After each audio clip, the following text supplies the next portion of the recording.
Today I will be sharing with you guys a really easy confinement dish I learned from my confinement nanny. I used to think confinement food was really like bland and boring, you know, but actually this was so good. I requested for it all the time.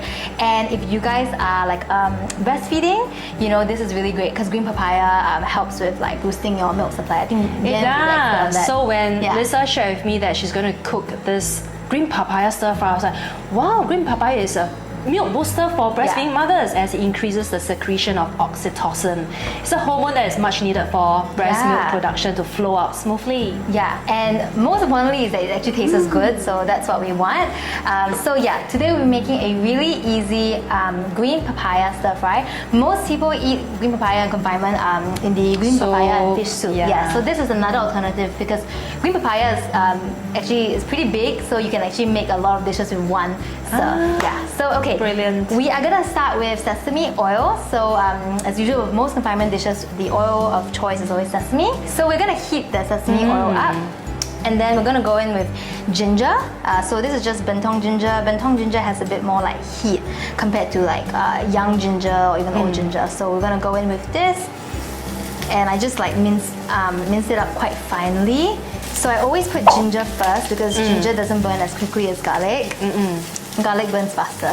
So you want to give it time to really like almost like marinate in that sesame oil, and it just smells like so good.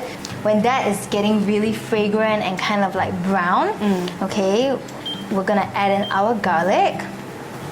So I just got some chopped garlic here. Same thing, just saute it, you know, let it be like nice and golden and fragrant. Okay. Yeah, and also if it's too brown, too burnt on high heat, it might be too heaty. Because I think confinement, you want heaty but not too heaty, right? There's like a science to it. Okay, so I've got here some green papaya. So green papaya is basically raw. I mean like, well, more raw papaya. You know, not when the skin is yellow when you eat it as a fruit. Okay, so just raw papaya. And I also got some julienne carrots here. So I'm just gonna put both in.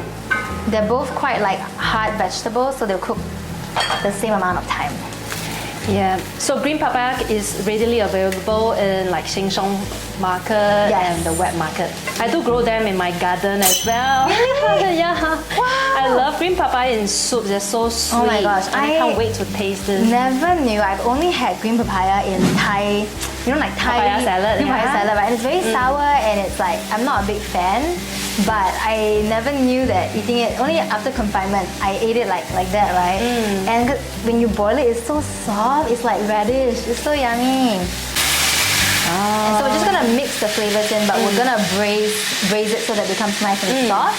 Some chicken stock, this is just a cup. Yeah, this helps to soften and then marinate the whole. So this is just like a bit of sugar, just to add a bit of sweetness to the dish. And yeah, that's basically it. We'll just cover it and let it simmer for about, I would say maybe like 7 to 10 minutes, and then we'll be back. Nice. Smells amazing. Oh, smells so good. Wow. Okay, it's looking really nice and soft. So what we're gonna do now is add in our wine.